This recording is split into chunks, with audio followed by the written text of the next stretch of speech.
Welcome to the Waldorf Gridiron Club podcast, your home for all things football at Waldorf University, the best small college football experience in America. Hosted by Andy Buffington and me, Troy Thompson, from the secret bunker beneath Bullsdorf Field. Welcome to this edition of the Waldorf Gridiron Club podcast. Troy, we jumped back in last week, and we're doing number 2. Whoa, that sounds terrible.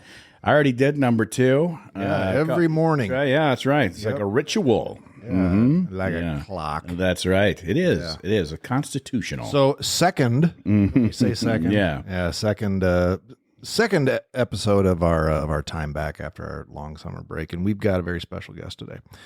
Pretty excited. Gentleman comes to us from Simi Valley, California. Is it Simi or Simi? Simi Valley, California, just like I said first. Brand new coach here at the Woo, and it's Coach Danny Donadio. Welcome, Coach. Thanks for having me, guys. Yeah, absolutely. So you've been Cali guy forever, right? You grew up there. Literally, Simi Valley is just north of where you went to high school. Now, did you grow up in just that area, just kind of north of LA? Yeah, so I was born and raised in a town called Agora Hills.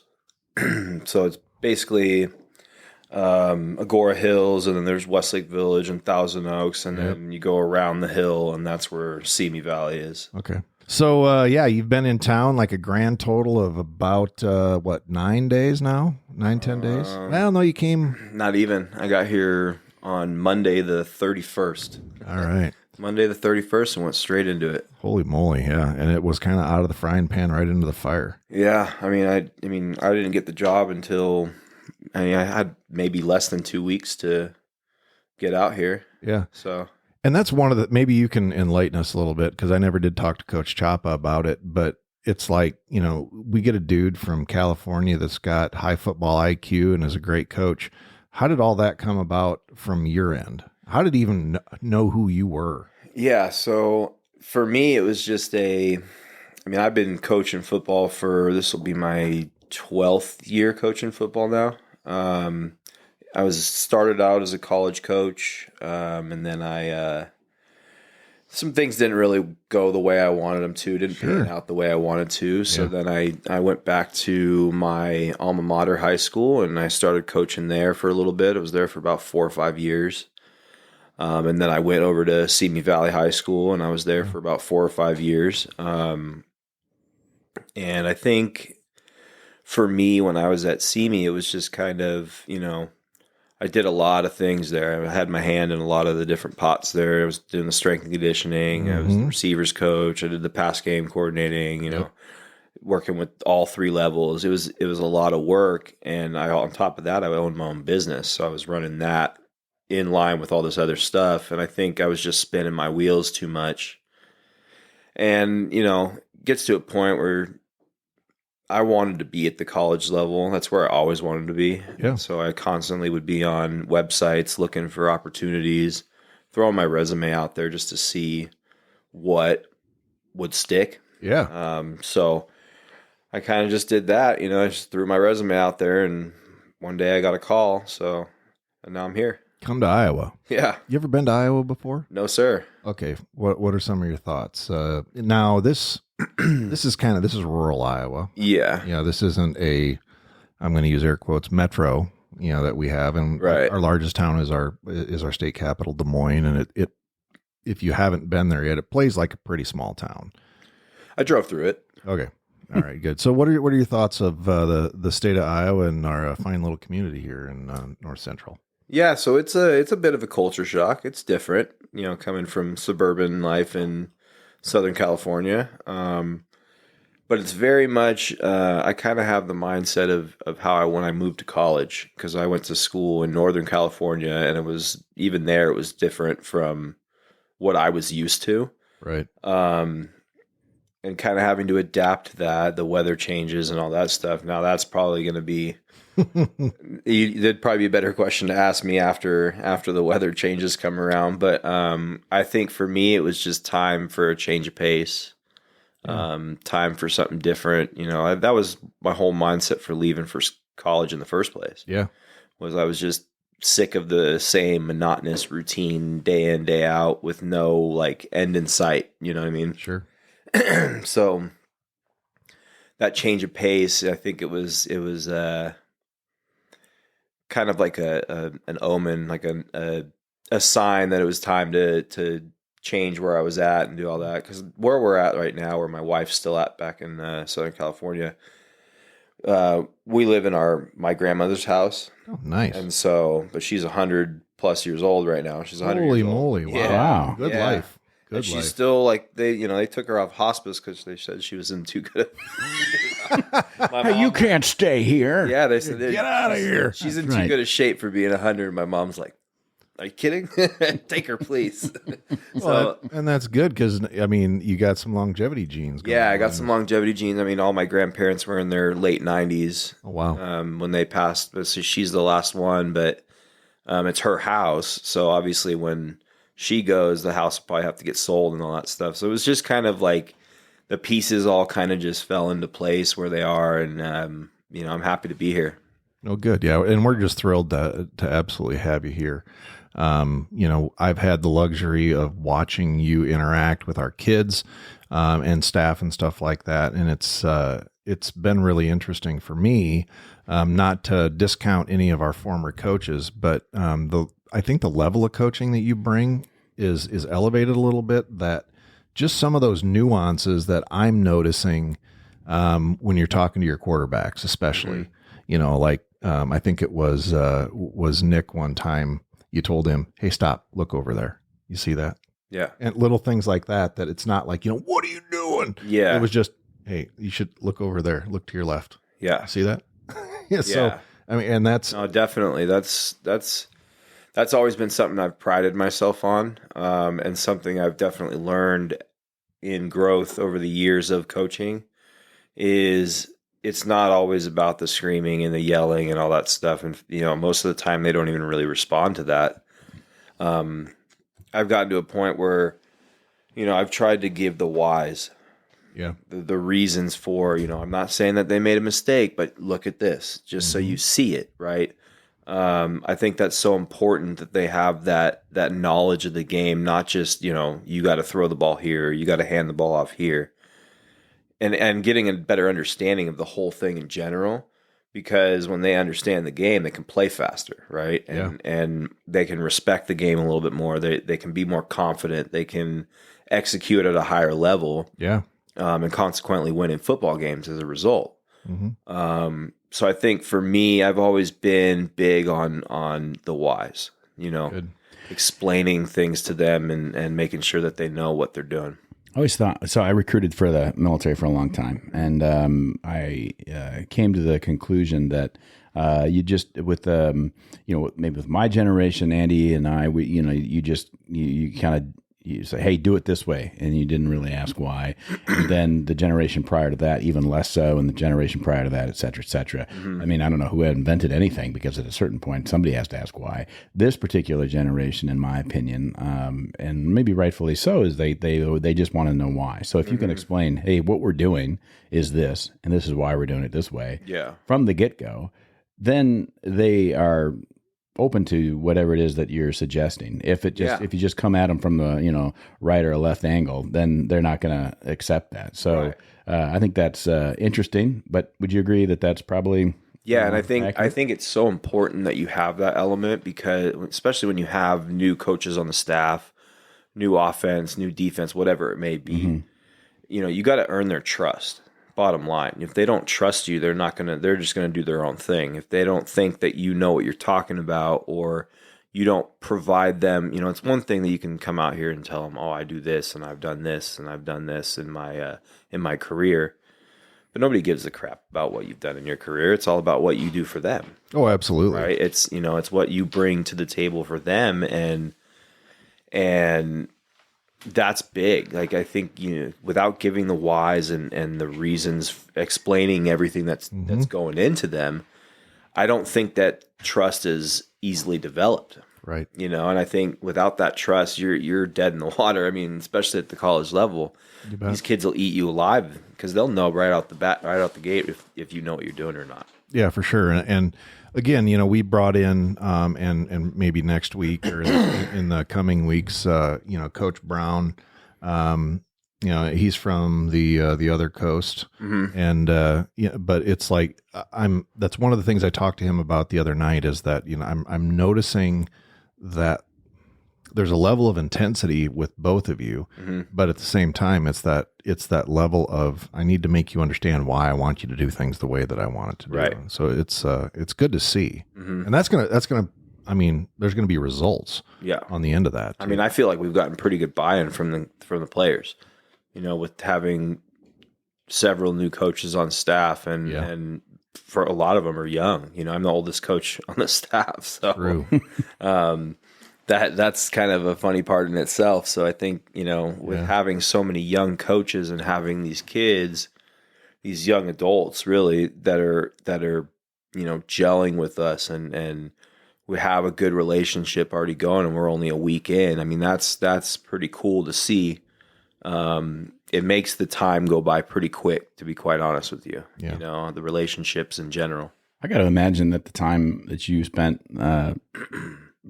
coaching high school obviously does help in college. There's not a huge difference there's a huge difference in play, speed, talent. It's a selective talent pool and all of that. But age wise, a year ago, this time they were in a high school football camp if they're a freshman, and obviously there's a big difference between, a college freshman and a fifth year senior, just in many, many ways. 100%. Yeah. But and it's the maturation process of it, really. Yeah. And so that coaching experience is going to be super helpful because that is something, we've got we got assistants that are coming in, right off, not assistant coaches necessarily, but just guys that are helping. I guess they're assistants, however you want to put it, but like McCoy Yeka, for example, just like he was playing last year at Bull Store Field, and now he's helping out with the D-backs, which makes sense.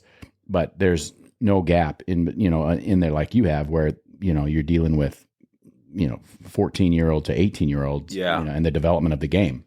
And I think my time as a high school coach is ultimately what developed me into the person that I am right now. I mean, I had the experience as a college coach prior to, but I just don't think that I was really mentally ready to be the coach that I needed to be for those players. I think that there was a lot I had to learn about myself, I had to learn about the game, just a lot I had to learn about how to project all those things that I know. It makes sense to me, right? But how am I going to make it make sense to them, right? So that that was a whole learning process, and I think when I first started coaching, it was like, oh, I knew what I was talking about, right?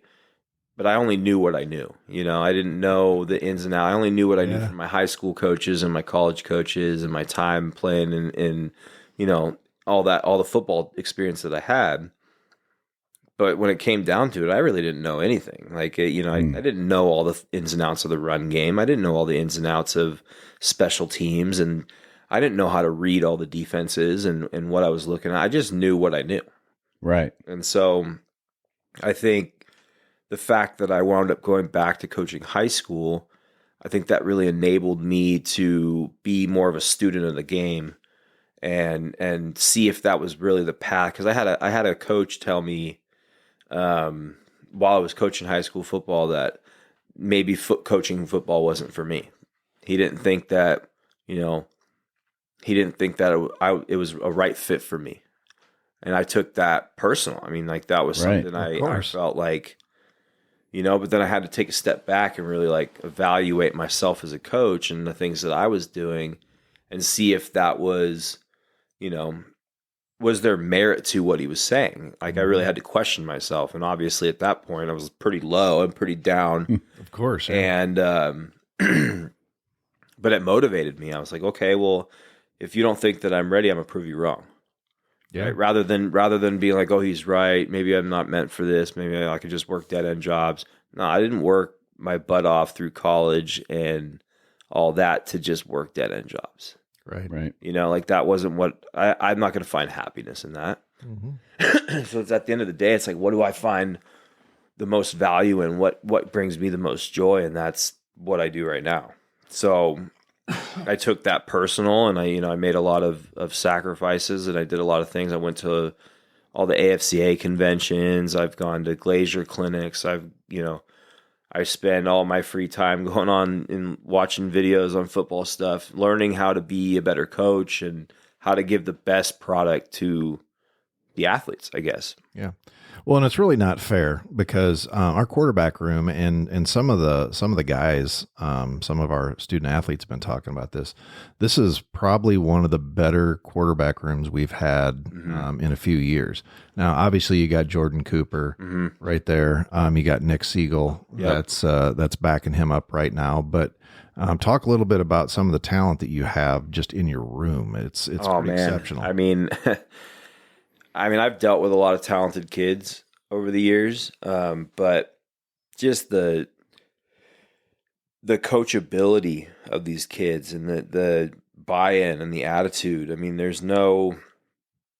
it's like I've been here for years, right? Like that's kind of the feel that I've gotten from these guys. Like they were, open arms for me, and they want to learn.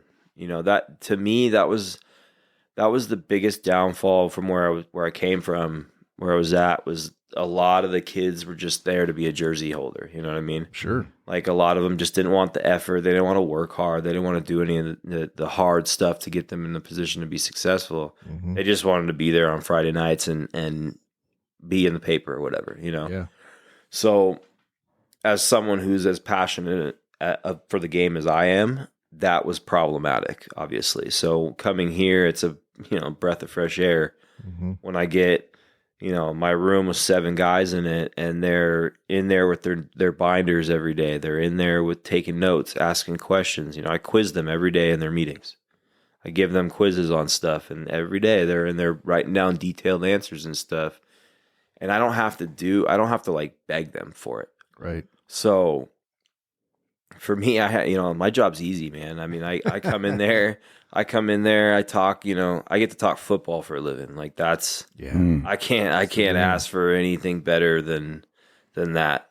Yeah, absolutely. But again, it's, that room is great. Again, it's led by Jordan Cooper again this year. And, Coop just comes in with, the kid's got such a great attitude. Absolutely. The first day that you were in town, I'm trying to even think why I ran by, probably just to introduce myself real quick and say hi. And I saw Coop's vehicle out in the parking lot, and I came up into the offices, and your door is closed, and I knew exactly what was going on. I'm sure he was like, hey, what are we going to do? And he's just going to buy it. Yeah, man. Right away. Before I even got out here, him and Nick both reached out. Really, like 3 or 4 of the quarterbacks reached out when I first got hired. And, just welcoming me in, can't wait to get to work, all that stuff, picking my brain on things. I watched film on both of those two. Right.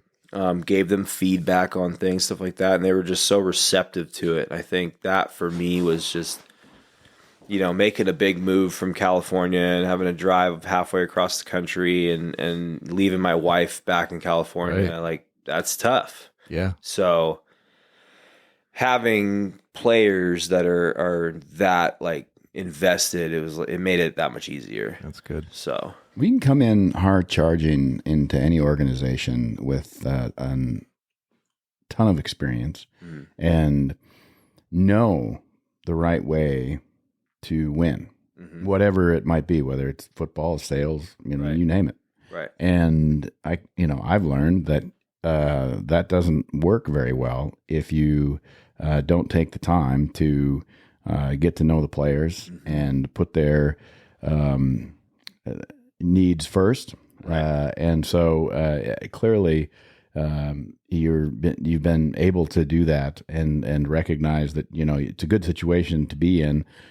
I was wondering have you watched, what's the show on Facebook? Do you know with the quarterbacks where they got the 3 quarterbacks? Quarterbacks. Yeah, it's called Quarterbacks. Quarterback. Yeah, It's on Netflix. yeah. Is it Netflix? Well, 6 of 1, right? What did I say? You said You Facebook. said Facebook. Jeez, you're old.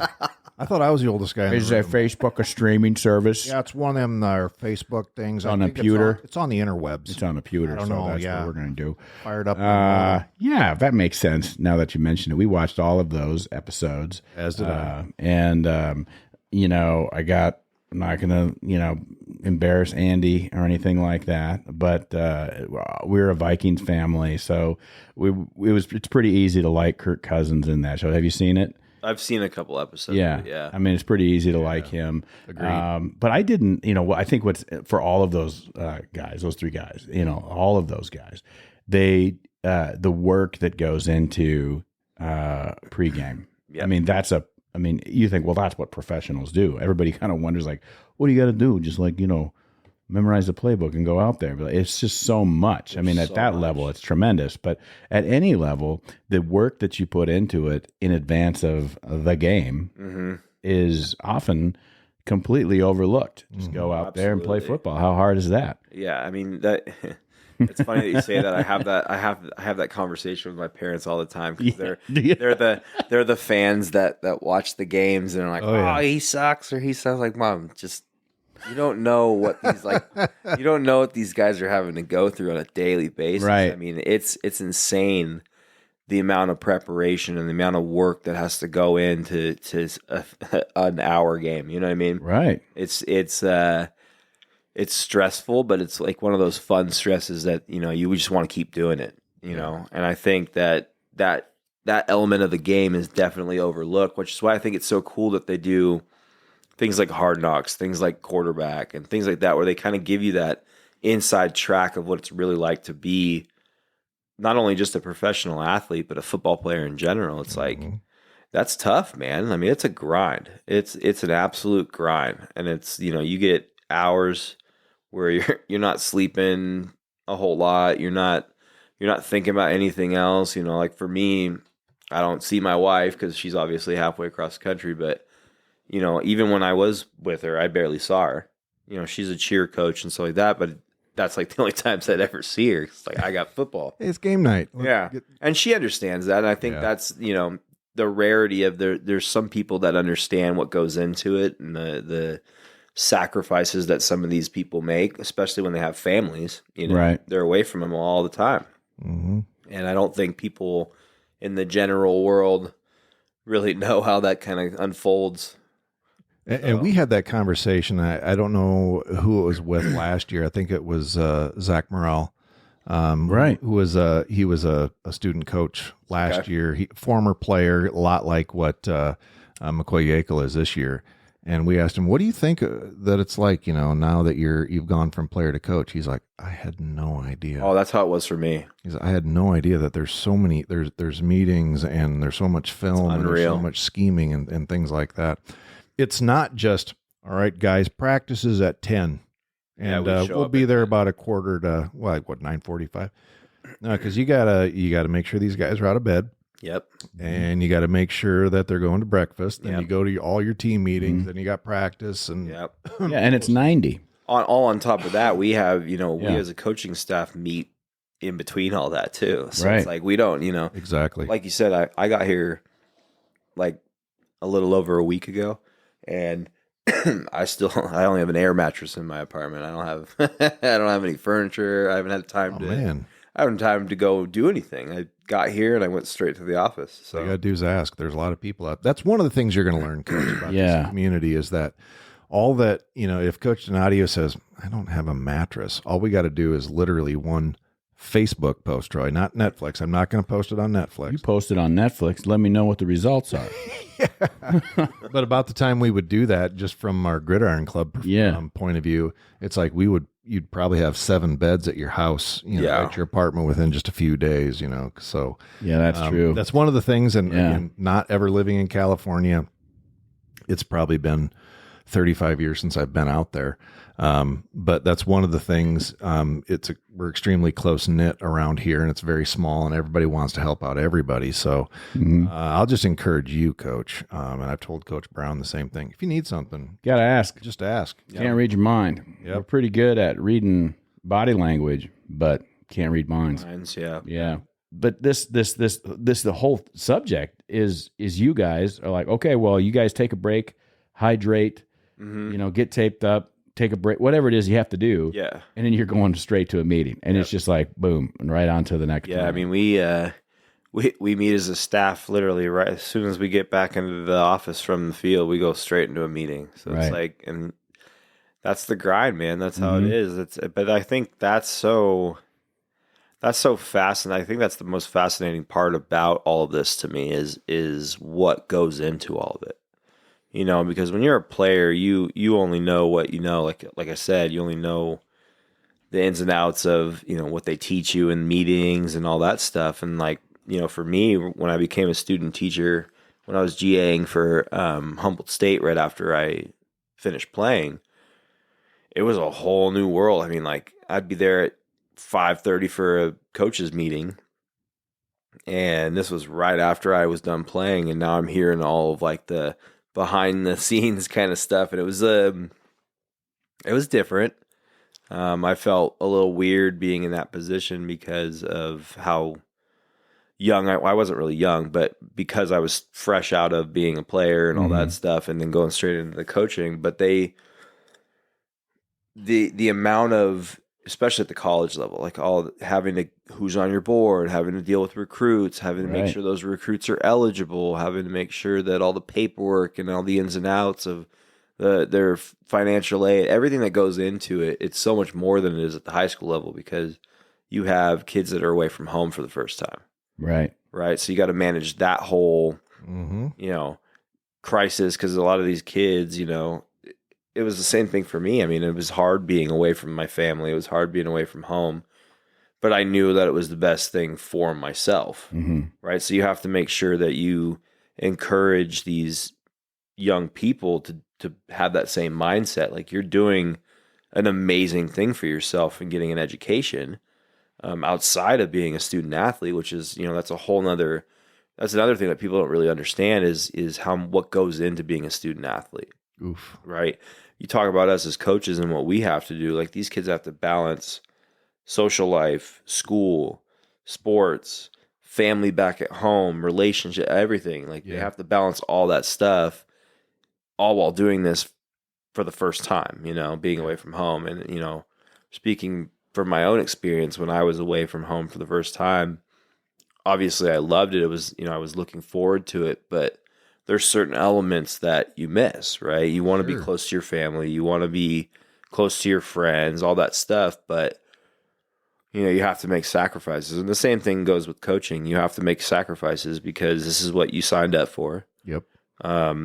This is what we have the passion for. We want to shape the lives of these individuals and put them on a path to not only get an education, but to set them up for success post football, post school, once they get into the real world, once they get into life, because that's something that, I'm not going to say that I didn't get that, but I felt like I could have gotten more of that guidance and that push. So I feel like that's kind of where my motivation lies, is to kind of make sure that I give that push and work my butt off to make sure they get the best possible outcome. I'll take you back a couple steps. How many of those meetings are, if you could break it down into a percentage, is the highfalutin fun football and the mundane business of football? Loaded question. That's that's a little bit of a loaded question. For me, I'm so ingrained with football and it's so much a part of me that I don't really ever view it as being monotonous or mundane, I find it all fascinating, watching film, finding new ways to expose defenses or expose offenses, new strategies, the whole recruiting everything about it to me is just fascinating because it's a business, it's an industry, and it's hard. It's such a difficult, not only is it hard to get here, and you're dealing with kids that, are in the top 2% that made a choice to play college football. but it's hard as a coach because you have to manage so many things, and you're managing lives, and you're managing meeting times, you're managing different personalities within the coaching staff, different personalities within your players and in your position rooms. So like all that stuff kind of going into it. It's like, if you've never done it before, it's a little bit of a shock to you because there's so much stuff that goes into it. And all we try to do is produce a product for people to watch on Saturday nights. Right. Yeah. So, and we love watching it. Oh, I can't. I get really, really excited thinking that, we're around what, just over 2 weeks away we'll from be 15 days away. community night. Yeah. And that's one of the things that I hope you'll appreciate about your experience at your time here at Waldorf, however long that is. Hopefully it's a long time.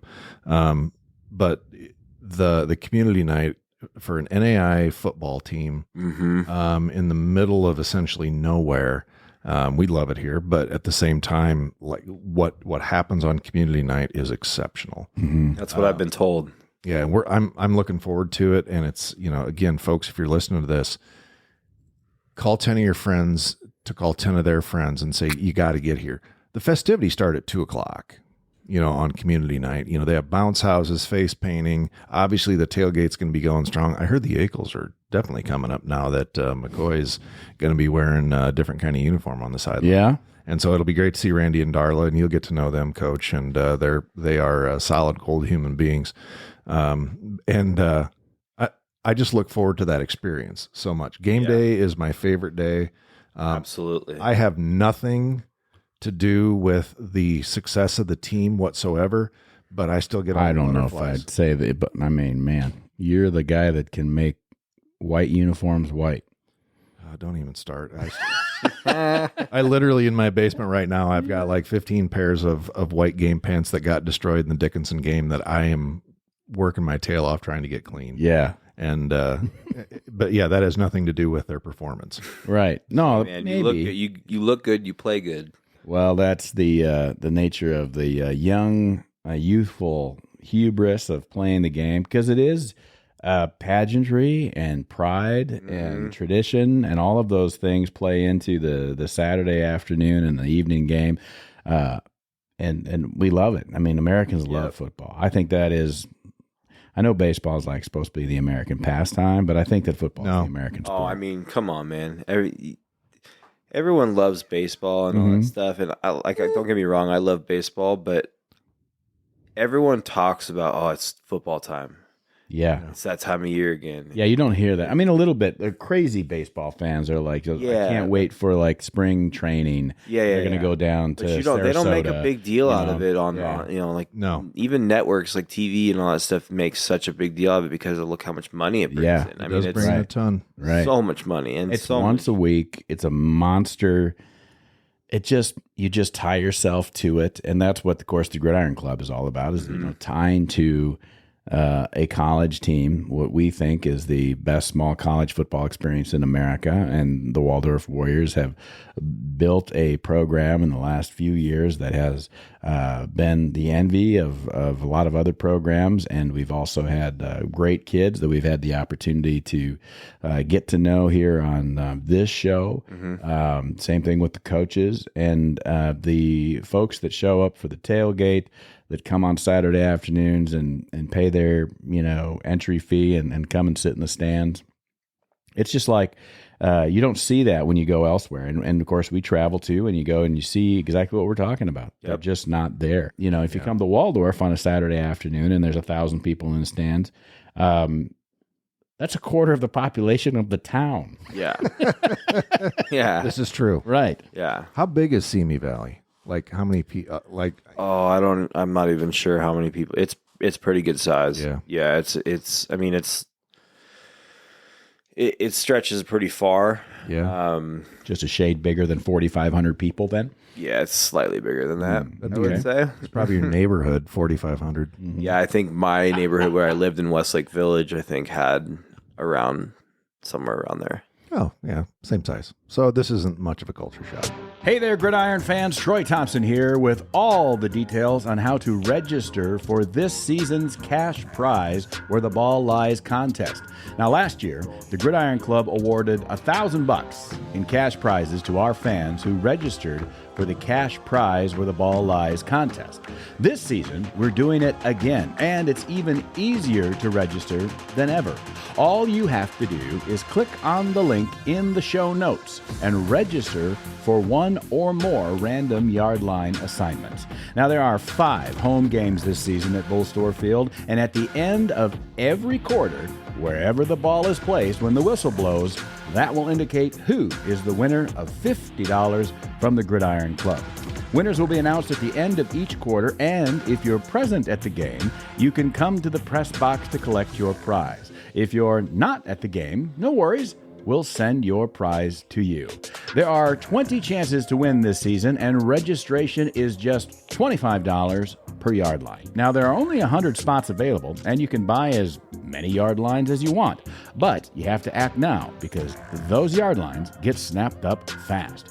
Yard line assignments are on sale right now, so go to the link in the show notes and register, pay, and get ready to win with the Warriors. Once you complete your registration online, you'll receive a receipt in your inbox. If you are buying yard lines for more people than yourself, say family members, friends, whatever, well, if you're doing that in one order, you want to be sure to include each person's first and last name in the additional registrant box and how many yard lines each person is to get. Now, your receipt will show only your name on the tickets, but we will add your additional registrants to the yard line assignments and confirm with you by email. Platform management is hosted by Constant Contact. Processing is handled securely by WePay. Sunnyside Farm Studios, and my contact information will appear as the event organizer on your receipt. For questions, just contact me at troy@sunnysidefarmstudios.com. We'll email your yard line assignments to you by Friday, August 25th. Register now in the show notes by clicking on the link. All proceeds do go to support the Waldorf University football program. Folks, it's never been easier to register, so do it today.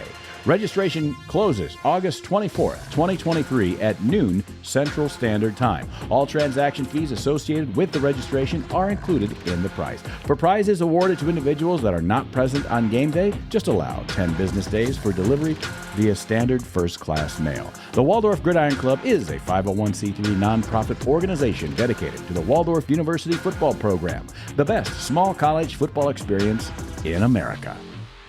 So what have you heard about the weather, Coach? What do you know about it? I think people, the biggest thing I've gotten is people just, wait for winter. And I'm like, oh, okay, yeah, cool, I get it. You know, I've fully expected that to be when the culture shock really starts to set in. Yeah, I love winter. I mean, I'm What? I do. I'm actually. I mean, kind of why would looking you forward live to here if it. you didn't appreciate the 4 seasons? I hate winter. I think Yeah. that's for me. I'm kind of looking forward to it. It's a living in Southern California most of my life. Seasons don't exist. So do you like to hike? Do you like to do outdoor hiking, stuff like that? Sure. So just 3 miles east of Forest City, there's Pilot Knob State Park that has about 16 miles of trails. That now they're not treacherous because we live in the flatlands here, but I'll tell you what. Second highest point in Iowa, though, by golly. That is very true. And but I'll tell you what, that's about the end of September is as soon as it starts getting cold enough to where you don't have to worry about bugs and stuff like that. I love going out and just hiking those trails because number one, it's quiet, it's beautiful, and there's just tons of really neat things. You know, you'll see possum and deer and occasionally a skunk, and Sometimes you see goats. Did you know that? I'm at a loss. Yeah. If I see a apparently, goat, I'm state taking of Iowa's- that thing with me. They're Oh, yeah. No, not wild goats. They're like hiring goats to clean out certain sections of the state park. Well, they'll probably be in a pen by the time the snow flies because that's some of the best times to be out there is bundle up, Yeah. snow on the ground, and oof. Do a little cross country skiing. Nope. Nope. Just hiking boots, That's man. just. Yes, have you ever that- gone? You go skiing? Have you ever been? Skiing out there? I've only seen snow maybe 3 or 4 times in my life. And that was Okay. probably in college, like up in the when they said, "Hey, look up in the mountains, see that white stuff." Yeah. Yeah, Like pretty much. when I would drive to work from Westlake to see me, you could see the mountains and they had snow on the top. I'm like, oh, look, there's so much snow. Oh, that looks so pretty. In this I mean, I've been conference, to you'll get to know it very I've been well. to a couple mountains where like they had snow and stuff, but I mean, I played in one snow game Oh, yeah. and that was it.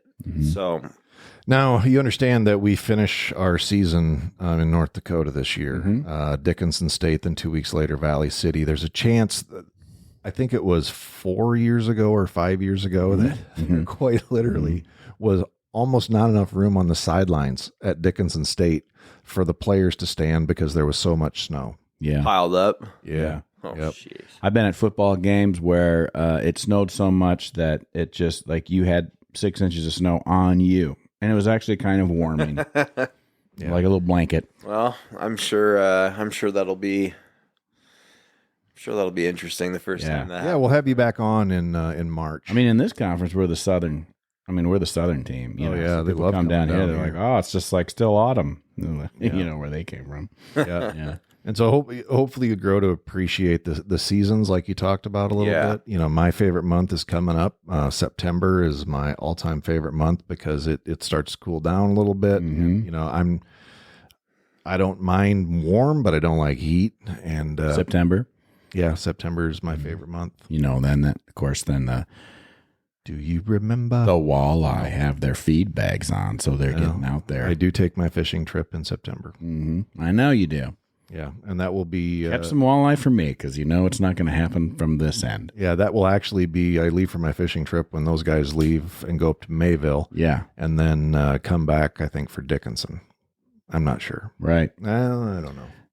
Andy and I won't be at the Mayville game. He'll be in Minnesota. Where are you going? Minnesota or Canada? Okoboji. Okoboji. Yeah, So still in Iowa. doing a little bit of fishing.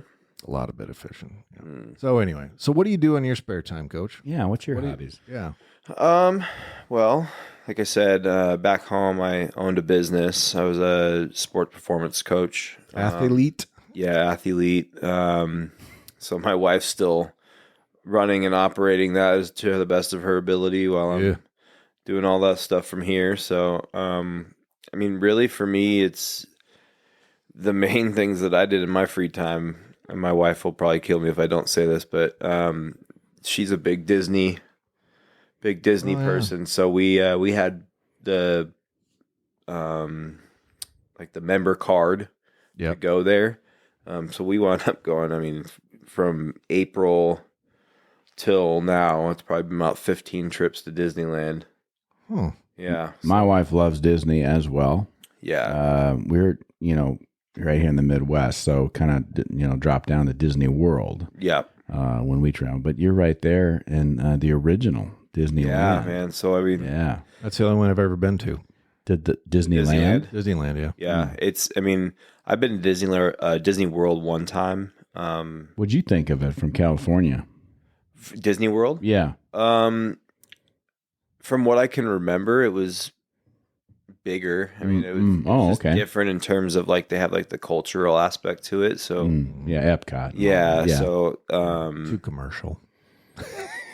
I mean, that part was kind of cool for me. I get it, but the park itself was just different. It was not what I was used to. Yeah. So I think because of some of the rides being different, I was like, well, this is kind of weird. But I don't remember too much of Disney World. I know my time at Disneyland. I like know that place by the back of my hand now. Yeah. 15 times. To And tell you how old I am, Coach, I was at Disneyland the year that Space Mountain opened. wow. Yeah. Good answer. Whoa. Way to age What yourself. was that, like Oh, no, 1978? Around there, yeah. Yeah. Right. Yeah, 78, 79, something like that. Date myself. Yeah. I wasn't there. No. But shortly after. We had But that's actually really impressive that you know the date of that. That's Right. Well, you listen. I mean, you're not the only Disney fans out there. Yeah. I mean, as far as when original you Disney. go 15 times and you Yeah. kind of seem like you're the 3 crazy. months. Yeah, you kind of seem Yeah. like you're the crazy person. exactly. They probably got you on a list, like they're back. They're back again. They're back. No, they want that. That's the. No, absolutely. I mean, same we're- thing in Orlando. Like those folks have regular, just like you do in California. I mean, and we would Pasadena. show up just to eat dinner. Yeah, why not? Nice. Like we would show up just to eat dinner, maybe ride one ride and then leave. Right. It's like Yeah. when you have that pass and it pays for parking and everything else, you're just like, oh, you might as well. If you're going to go that much, yeah. Yeah, well, you're only your- going that much because it pays for the parking and because you're paying a lot of money for the pass, right? So you might as well make it worth it. It's like a golf membership. It is like a golf membership. Thank you very much. But if you get a golf membership out in California, you can play year round. Here, it's like you just kind of sit there and start crossing your fingers in March, and then doesn't mean we can't have it. It's like buying a motorcycle. That's true, You can buy a motorcycle. You drive a motorcycle all year out there, but here, Yeah. you really appreciate that. you got to buy a snowmobile. 5 months too you out can here. drive it. That's why it's so dang expensive for golf memberships out in California. I can imagine. So, what's it going to take to? What's your wife's name? Sydney. Sydney. What's it going to take to get Sydney to Forest City? Well, for her, I mean, she's just waiting it out right now because See how this goes. Well, no, I think it's more because we have another year got a left business. on our business, Yeah. on the lease, so that's a big one. And then she's the head cheer coach for the high school that I was previously at, Right. and she just didn't want to abandon them right before season kind of right. thing. It was, so and then obviously we have our house that we're trying to make sure stays in order. Yeah, Grandma. So Mhm. that when it is time to sell it, it's not like this huge process that my parents or whatever have to deal with. So, she'll be out here often. She's actually going to come out here for the first game. Nice. Her and my parents they're all coming out here. That'll be so great. yeah, it'll be cool. My parents, that's like the big thing for me is my parents have never really missed any of my games as a player or a coach. I mean, they've gone to every. It's gonna be a little tougher now. Yeah, but I mean, they'll make their way out here. Yeah. They're We'd love to have them. They're My not. sister-in-law's from California, and she loves it out here. Yeah, We'll they're take a little upset with me that I moved this far away, but I would never put it back past them to be it because when I went to school up in Humboldt, they would drive the 12-hour drive up there Sure. to come see my games. How did that conversation go with your folks when you said, "Hey"? Well, I mean that conversation in general, just like because it came about so quickly. Mhm. Yeah. I mean, I sent the email or sent the application in on like a Wednesday morning, and it was like at 2 or 3 o'clock my time out there that I got a text message from Chapa. So it was like that Wednesday, and then over the course of the couple days, talking with Ani and talking with Chapa a little bit more, Yep. and then that Saturday they Chapa offered me the job. So from there, it was only like 10 days before I had to leave. So it's like just trying to tell everyone, trying to tell my head coach that I was previously working for that I was leaving when I'm like, a very integral part of what's going on there. Definitely.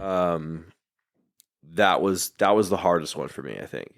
We got to make it worth your time. Got to make it worth your while. I mean, I think Forest City is a great place to live. Andy and I are both from here, so we're townies for sure. And I happen to believe, and I think Andy believes. I'm not going to put words in your mouth, but we've talked about it many times. Tell you if you're wrong. We love this part of the world, and I think what a lot of people find when they come here, and it's players, coaches say the same thing. Folks that have moved. I just had a guy buy one bale of hay from me, who's from Hawaii and moved here, and yeah, right. And you're just like, sideline story. I won't get into it, but all in all, what they find is like this is what like. You talk about Disney and you talk about Disneyland and what originally I think what Walt Disney thought small town America. He grew up in the Midwest and he thought what it would look like. And so like when you have like the Frontierland in America, all of that stuff, it's like, so then you come out here and it's just kind of like, well, that's kind of what it is. Yeah. I had people visit from Des Moines that, when I was working, officers in the military would come out here and all that stuff. And they would be like, what is this place? Waldorf University. You've got a university in your town. You got like 4,500 people. Like, yeah, we do. Yeah. I was like, well, and this is where Winnebago's at? Yeah, it is. And it was like, don't tell anybody. Yep. I know it's funny when I got offered the job, I'm like looking it up on Google Maps. I'm like, where the hell even is Iowa? Like, right. like I'm trying to figure it out, and then I'm looking at the surrounding places. I'm like, oh, well, Winnebagos are there. Like that's crazy, and As long as they got a golf course, We do? and places for me to work out and stuff like that, then those are We the do. only things that I really care about in my life. So Yeah. Well, Troy's Barn, if you check it Yeah, out. anytime you want to come by Sunnyside, I'll give you a code and you can, that'd be whatever you awesome. need. Yeah, I need to get myself back on that. Yeah. That ready. Once things slow down, I'll be on the golf course as often as I possibly can. We love Bear Creek, and I know a lot of the coaches do. In fact, that's where I first actually met Tyler Chapa. Oh, yeah. He likes to golf. Yeah, He that was like one of the things he was stoked about. He's like, "Do you play golf?" And I was like, "Yeah, I do. I nice. play very often, actually." So We have a very good golf course here, what he says. 18-hole course. Superintendent is fantastic. So takes care of it. I'm a little biased. He's a friend of mine. I met Tyler Chapa because we had just gotten a new golf cart, and my brother-in-law, who's also a big gridiron guy, and I love Reed to death. Yeah, you'll meet Reed, and his wife Julie, who's from California, Modesto, Okay. and she's now the Chamber of Commerce director here in our little town. Okay. So he gave away my golf cart at the Waldorf tournament, and it got rained out. And so I was like, well, I'm done. I'm not using it. I was talking to Denny Jerome for forever, and it's like, well, this got canceled. So then I just put it away, and then I came back. It wasn't there. And then I'm like looking for my golf cart, and just had gotten it. So to be honest with you, it was hard for me to identify because I wasn't entirely sure what Didn't color really it know what was. color Yeah, it was. exactly. So I found it, and here's this dude with like a man bun, and he's like putting his stuff on. I'm pretty sure that's my cart. And so I came up to him and I was like, "Hey, I think that's my cart." He's like, "No, this is my cart." And I'm like, "Nah, pretty sure this is my cart." And he didn't. I'm like, "No, that's definitely my cart." And it was like, whatever. And I had thought it had gotten stolen, which never happened. So it'd be weird in Iowa if something like that occurred. Yeah. And what had happened is that my brother-in-law just said, "Yeah, go use Troy's cart," which was fine, except I didn't know about it, know. And so to this day, Reed will be like, and Chop has used my cart many times since then, I right? believe it. But every time it's like, "Hey, can we use your cart?" And I feel like the old man in the house. I'm like, "Yes, lesson learned. Of course you can use my. You can use it anytime you want. Just ask for it." Yeah. Make sure you got fuel in it. Check the tire pressure and the oil. That's Yeah, right. go Yeah, really sure. old man. Yeah, right. Did you look at the tires? Did you do a walk around before? Take your garbage out. Yeah. Watch Yeah. for deer. Yeah. And coach, that's one of the things that you'll learn is that if somebody tells you to watch for deer, that's just a Midwestern way of saying that they love you. Yeah. Yeah. So it's another way of saying drive safe because they'll come after you. Yeah, I'm they sure will. they will. Yeah. It's crazy. So tell us a little bit about your family, coach. Yeah. Who you got out in Cali? Well, pretty much my entire family, actually. Both sides, really. My dad's side of the family, I've got 1, 2, 3, probably like 3 or 4 of his siblings Okay. living in the pretty near vicinity around where we all are. Yep. My parents live maybe 10 minutes down the road from where I was living. So everyone's kind of in like a tight-knit little area, within 20, 30 minutes of each other. I'm a big family, Italian family. So we got, Wait, Donadio is Italian? yeah, very much so. Weird. Yeah, that's awesome. I was It's going to French. say Scandinavian. right, French. right. Oh, from the Norwegian Donadios. Yeah. So we got a lot of us, a lot of us Donadios. My poor wife, I had to bring her into the fire on our family gatherings, and that's just always exhausting in itself. But we got a good tight knit family. Things have kind of scattered a little bit once my grandparents passed away. Yeah. 'Cause they were like the It's the glue. raw. Yeah, they were like the glue of everything. So we still try to keep the traditions and all that stuff alive, which, we've managed to do a pretty good job of. But there's just a lot of us. So it's like, it's hard to explain every one of them because there's so many different like personalities that we have in our family. It's weird. It's a weird dynamic. There's a lot of like, especially on my dad's side of the family, because he's one of 5. Oh yeah. So they're all a little bit different in their own right. Right. But we're pretty close. Good. I got a bunch of cousins. Everyone's pretty close. They were all at my wedding. I've been at their weddings, so it's been pretty cool growing up with, especially I have 2 cousins that I grew up with that I'm like pretty close with. Yeah.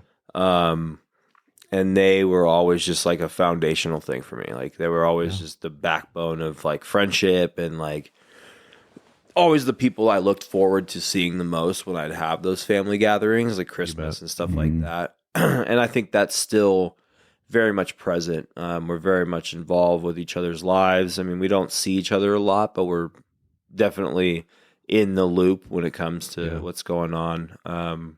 So there's a chance that we're going to see a whole onslaught of Donadios. Yeah, you'll probably see a good amount of them, and then obviously my wife.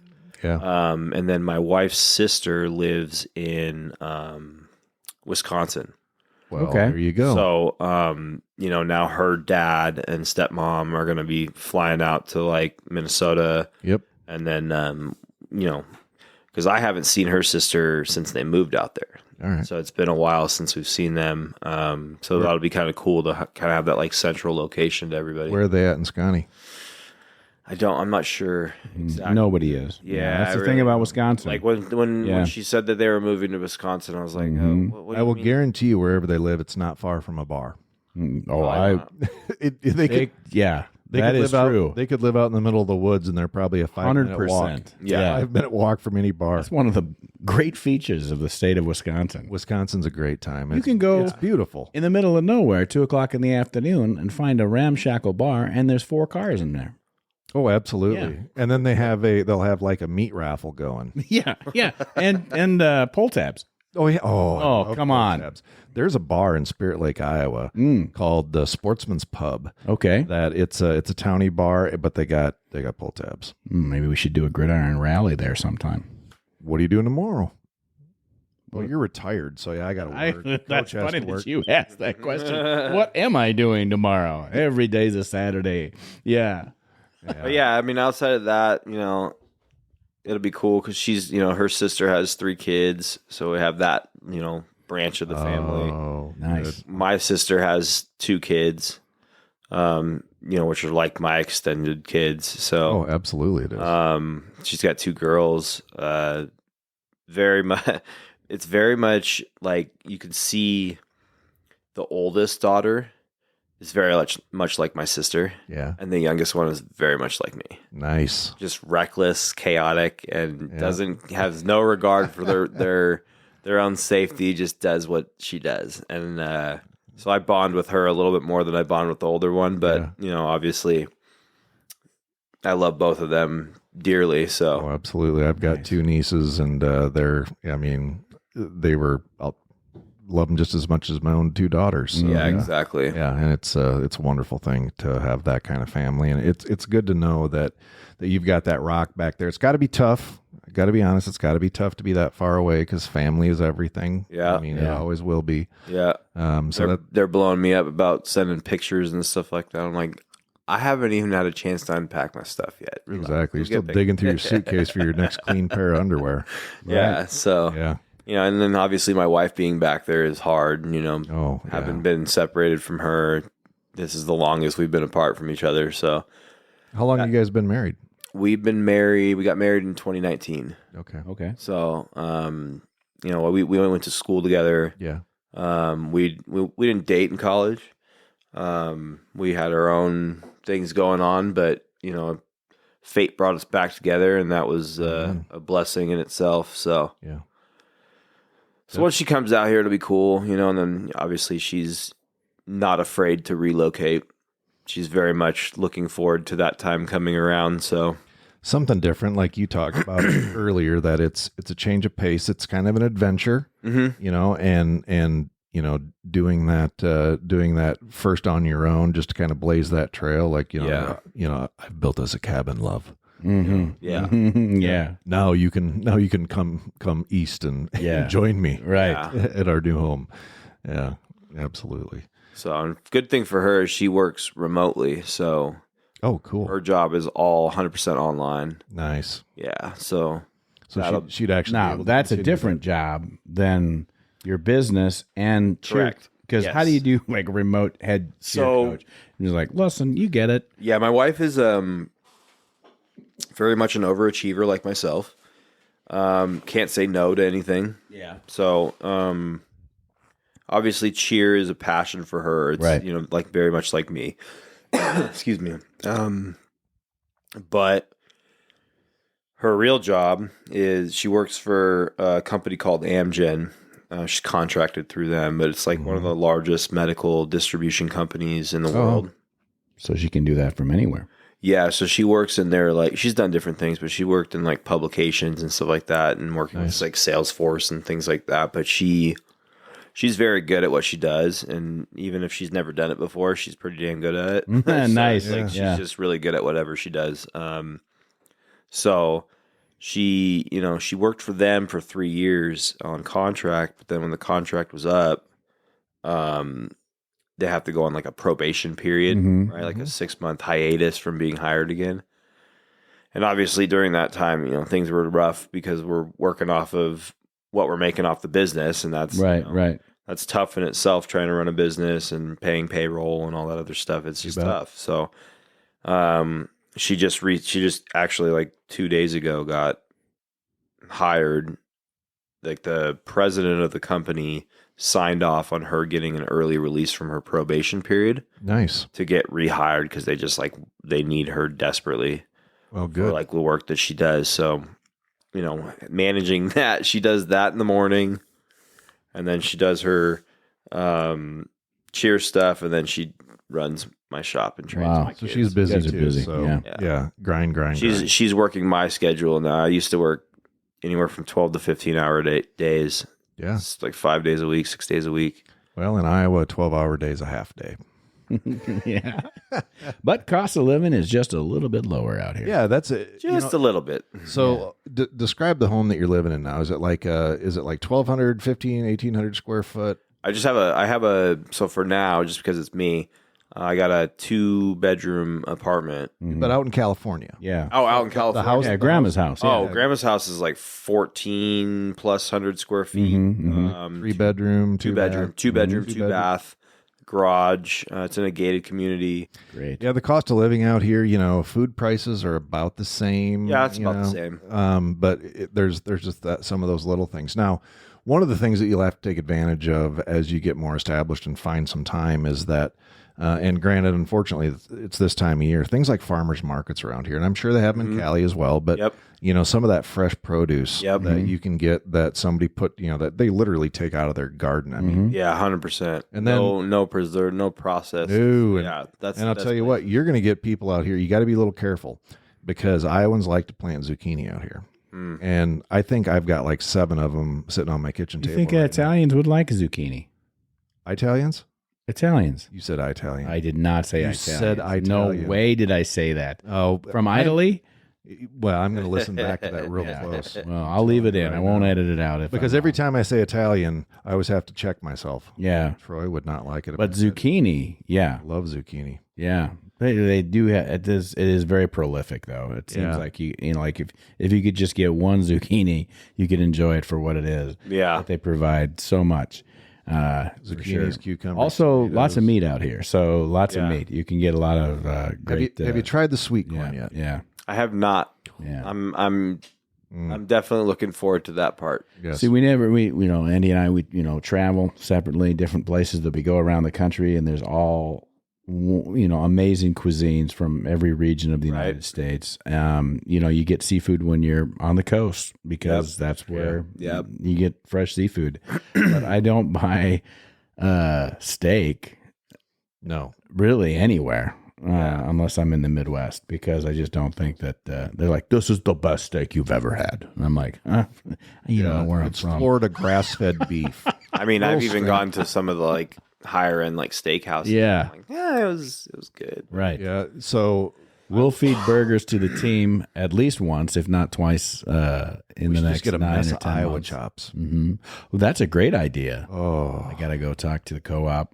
So Iowa chop is a thick cut pork chop, bone in, and there's 1 inch at least, inch and a quarter. that is by far my favorite. Yeah. My favorite protein. Yeah. Steak's good, but I'll take an Iowa chop. Good Iowa all chop. day. Yeah. It's a pork chop that's just like, you never had them before like that. Yep. You guys got bison out here too, don't you? I mean, A little bit. They're not like wandering around. we don't have as many herds. We took care of that 100 years ago, let me tell you. boy. That's right. Put some fences up. Yeah, you can find bison meat. Yeah. You know. Very I'm good. just down for any of it. It's a change. Like I said, change of pace is much needed, especially when it comes to that. You know, you get used to eating all the stuff that's out there, and it's a lot of processed stuff. So, And we obviously have the same around here, but I think there's more opportunities. You know, there's some restaurants that really pride themselves in that locally sourced.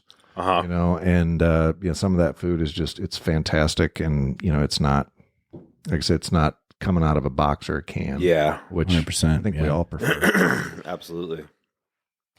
Yeah. Oh, I thought you were going to say something. No, I said 100%. Oh, yeah. Yeah. Fantastic. And just so you know, Coach, fantastic is a word that we've adopted here. We invented it. I don't know if you ever heard the word fantastic, but it means amazing. You know, it seems like a first time for me. Oh, good. Yeah, we came up with it. Yeah, us Californians plethora. don't use that word. There's nothing fantastic out there. We had Disneyland. Well, that's fantastic. that is. But well, it's wonderful. the drive to get to Disneyland is not so Oh, fantastic. see, yeah, I don't know. Oh, Yeah, that's got to be an adjustment. Just traffic. I love every second. I'm like driving through Nebraska and driving through Iowa. I'm like, Yeah. I haven't seen a car in like Yeah. 30 minutes. yeah. And, that's a huge, it was the same thing when I moved up. That's to why people college. wave at each other out here. It's Yeah. like, well, hello there. Yeah. Yeah. It's crazy to me. And it's, you actually can, you know what else it's crazy too? You don't have a lot of the angry people that are pissed off that they had to sit in traffic for 2 hours to go 40 miles. yeah. Yeah. And, They're angry. Sometimes they get angry. It's so uptight. Yeah. It's funny when Midwesterners get angry. They're like, oh, listen, I'm pretty fired up right now. So, Exactly. Yeah, sorry about that. yeah. Sorry. I'm going to tell you right now, I'm mad. And I'm mad at you. I'm very upset. Yeah. Yeah. You're going to find out this winter, an interesting thing you probably haven't seen, is that we will leave our cars running when we go into a gas station because even if it's not that cold, it's just inconvenient. The heater's running, everything's fine. Yeah. And who's going to steal your stuff? Nobody's stealing it. I do that Yeah. in the heat when I do that with my AC. The AC, on. yeah. Yeah. Oh, it'd be the same thing, yeah. Yeah, it's no different. But now cars lock themselves, so it's not such a big deal. That or 10 years ago, it was a big At deal. the end of the day, if someone wants to have the trouble of trying to steal my car, then, Right. yeah, Yeah. that's what it is. I'm not going to fight it. Right. Also, I know where you are because new apps. Oh, yeah, exactly. Fine. Right. I'm the only car in town that has a California license plate. I'm going to find There's it. that. Well, there might be some Californians from Waldorf too. Oh, we got so, some Cali kids. yeah, yeah. Well, But we can narrow it down pretty quickly. Yeah. absolutely. Well, so that's another word you're going to have to learn. OPE. OPE. So if you open up the door and you're starting to walk in and somebody's walking out, you go, Yep. and you hold the door Yep. for them. So little things. We're going to get you cultured. Yeah, we'll out get here. you culturized here. I'm sure I'll fit in just fine. Right, you bet. You go back to visit Cali in a year or two. They'll be like, what are you saying? Yeah. Don't you know? Don't you know? You're going to meet some of those good Norwegian folk that have just that. That's just right. I can't Oofta. wait. I can't wait. Oofta. Woofda We say heavens. that all the time around here. It's like anything that is a little bit of, I don't know, not stressful. Man, stressful. It comes upon you or whatever. You got to lift something heavy or there was a bad situation. You go, oofta. You're going to learn all that stuff. Coach. I'm sure. I mean, I think this is my calling. I think I've been waiting to be able to say those words. Yeah. Well, yeah, who My doesn't? whole life. My whole life. Absolutely. Absolutely. Well, Coach, we want to thank you for taking a little bit of time so that not only us, but the folks that listen to this can get to know you. And so you folks out there, You'll see Coach Donadio. He's going to be with the offensive group. He's going to be coaching quarterbacks. He's also going to be doing some of our specialists, our kickers and punters. And I'm already hearing really good things from those kids that they're pretty excited about being able to up their game and get our special teams pushed to a new level. So that's all just, again, it's going to be goosebumps here as we move forward. But we always give our guests the opportunity to have parting words if you feel so inclined. Well, I think, I'm just super excited that I get to come in somewhere where I feel wanted, where I feel like my knowledge, my expertise, the things I bring to the table have value. I haven't always felt that way, even when I put in a lot of work and a lot of time. So to kind of feel that already before I even really got here was pretty awesome. Good. That's good to hear. My experience here, I've only been here a week or so, and I feel like I'm already at home. So it's been pretty awesome, pretty seamless transition for me. Good. That's really good to hear. Yeah. And love it. And we're going to continue to work on that. A lot of people are going to come introduce themselves. Oh, Coach Donadio, I heard you on the podcast, don't you know? Yeah. I look forward to it, man. Absolutely. I really do. Well, again, I want to thank you, Coach, for taking some time out of your extremely busy schedule to be here on the Waldorf Gridiron Club podcast. Appreciate it. Yeah, absolutely. So with that, I will say thank you, folks, for listening to this episode of the Waldorf Gridiron Club podcast. And for Troy Thompson, this is Andy Buffington. And for never and always, go Warriors. You can join the Waldorf Gridiron Club and be part of the best small college football experience in America. Just visit our website and pick your membership level. Find us and everything Waldorf Gridiron Club related, including professional photos, at waldorfgridironclub.org. You can also click on the Support the Show link in the show notes to donate. And you can even use the United States Postal Service by sending your check to the Waldorf Gridiron Club, P.O. Box 125, Forest City, Iowa, 50436. It's tax exempt, hassle-free, and has a level for every budget. That's right. Anyone can join, even our rivals. Show your colors. Join the Gridiron Club today. Get it? Got it. Fantastic. The Waldorf Gridiron Club podcast is hosted by Andy Buffington and me, Troy Thompson. Produced by Sunnyside Farm Studios in beautiful rural Forest City, Iowa. Platformed by Buzzsprout and music by Soundstripe. The Waldorf Gridiron Club is a 501c3 nonprofit organization dedicated to the student-athletes of the Waldorf University football program. Our mission is to assist the program in maintaining the best small college football experience in America.